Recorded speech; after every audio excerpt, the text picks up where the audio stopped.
हस्तिनापुर के इतिहास में कई स्त्रियां ऐसी हैं जिनका नाम गर्जना करता है।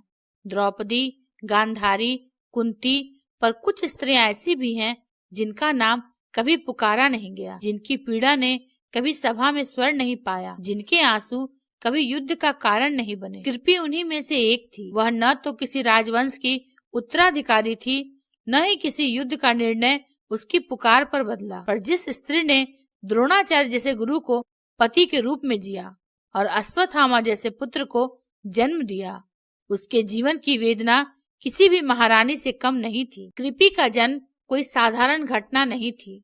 वह महर्षि सरद्वान की पुत्री थी। वही सरद्वान जिनका तप इंद्र के लिए भय बन गया था।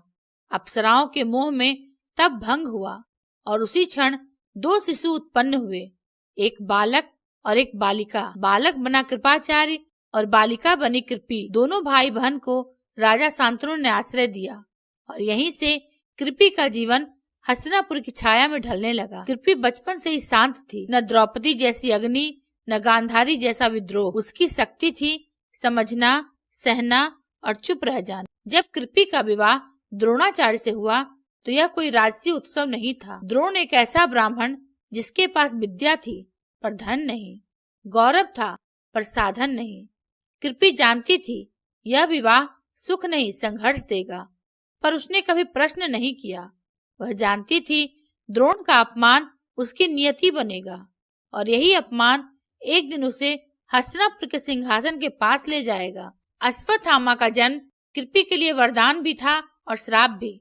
वह पुत्र को देखकर जान गई थी यह बालक साधारण नहीं है। उसके नेत्रों में करुणा नहीं थी, उसकी दृष्टि में अधिकार था। कृपी ने उसे स्नेह दिया पर द्रोण ने उसे महत्वाकांक्षा दी।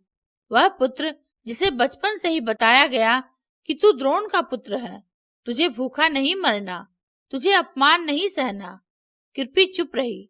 वह जानती थी यह शिक्षा एक दिन उसे हिंसा तक ले जाएगी। जब द्रोण गुरु बने तो कृपी सिर्फ एक गुरु पत्नी नहीं थी, वह उन शिष्यों की माँ भी थी जो रात को भोजन के बिना सोते थे, जो गुरु के भय और प्रेम के बीच पिसते थे। कृपी ने पांडवों और कौरवों को एक ही दृष्टि से देखा, पर उसने यह भी देखा द्रोण का झुकाव।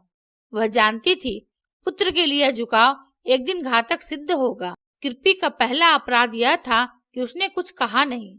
जब द्रोण ने अश्वत्थामा को वह अधिकार दिया जो अर्जुन को कभी नहीं मिला, कृपी ने रोका नहीं। जब अश्वत्थामा ने बाल्यावस्था में ही क्रोध सीखा, कृपी ने विरोध नहीं किया। वह सोचती रही समय सुधारेगा, पर समय कभी सुधारता नहीं, वह केवल परिणाम देता है। जब युद्ध की घोषणा हुई, कृपी ने पहली बार भय को महसूस किया। वह जानती थी यह युद्ध पति को छीन लेगा और पुत्र को अंधकार की ओर ढकेल देगा। द्रोण की मृत्यु की सूचना कृपी के लिए वज्रपात थी। उसने विलाप नहीं किया, उसने सभा में प्रश्न नहीं उठाया, पर उस दिन उसके मौन में कुछ टूट गया। द्रोण की मृत्यु के बाद अश्वत्थामा का क्रोध उन्माद बन गया। कृपी जानती थी अब उसका पुत्र किसी की नहीं सुनेगा। वह जानती थी आज यदि वह नहीं बोली तो कल इतिहास उसे क्षमा नहीं करेगा, पर वह फिर चुप रही। और उसी रात जब पांडव शिविर में सो रहे थे, अश्वत्थामा ने वह पाप किया जिसने महाभारत को भी शर्मिंदा कर दिया। सुबह जब समाचार फैला 5 उप पांडव मारे गए, कृपी समझ गई थी यह युद्ध नहीं था, यह उसके मौन का परिणाम था। उस दिन पहली बार उसने स्वयं से प्रश्न किया, क्या मैं केवल माँ थी या इस पाप की साक्षी भी? कुरुक्षेत्र का युद्ध समाप्त हो चुका था, पर पाप अभी जीवित था। युद्ध भूमि पर शंख नहीं बज रहे थे, ध्वज नहीं लहरा रहे थे, केवल राख, शव और मौन शेष था। और उसी मौन के बीच एक माँ जीवित थी।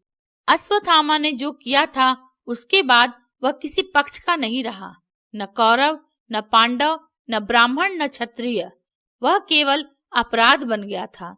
जब द्रौपदी का विलाप कृष्ण के कानों तक पहुंचा तो न्याय ने अपना मार्ग तय कर लिया। अश्वत्थामा को सभा में लाया गया।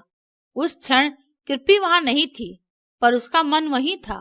वह जानती थी आज उसका पुत्र मारा नहीं जाएगा, पर उससे भी कठोर दंड मिलेगा।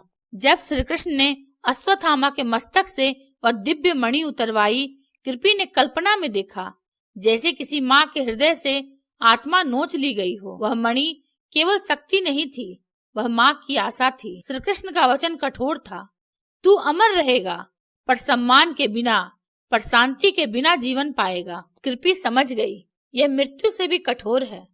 जब अश्वत्थामा को श्राप मिला तो किसी ने कृपी की ओर नहीं देखा।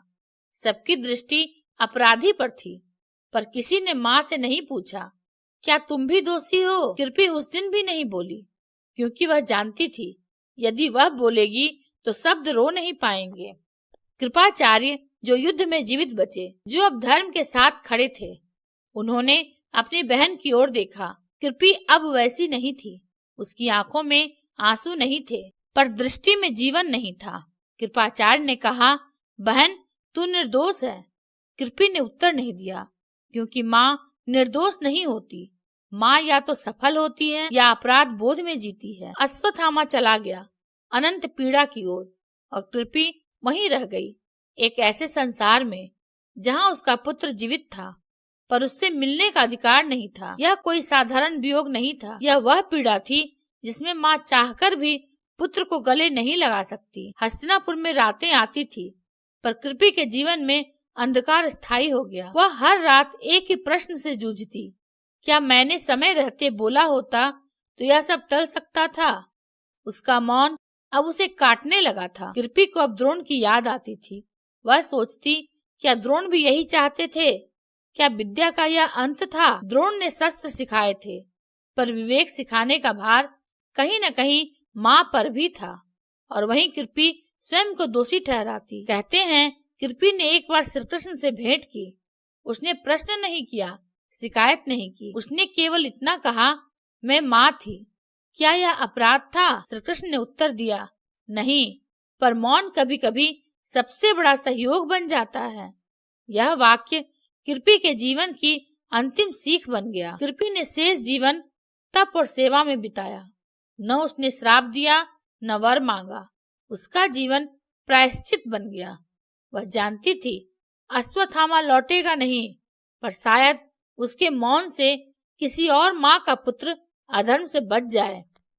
महाभारत में कृपी का नाम कभी विस्तार से नहीं आया, क्योंकि इतिहास हमेशा बोलने वालों को लिखता है, पर जो सहते हैं, जो चुप रहते हैं, उनकी पीड़ा श्लोकों में नहीं उतरती। कृपी न नायिका थी न खलनायिका, वह केवल एक माँ थी जो समय पर नहीं बोली, और यही उसका सबसे बड़ा दंड बना। कुरुक्षेत्र में सबसे भयानक युद्ध शस्त्रों का नहीं था, वह युद्ध था एक माँ के मौन का। कृपी की कथा यहीं पूर्ण होती है। अगर आपको यह वीडियो अच्छा लगा हो तो इसे लाइक, शेयर और सब्सक्राइब अवश्य करेंगे। अंत तक देखने के लिए आपका धन्यवाद।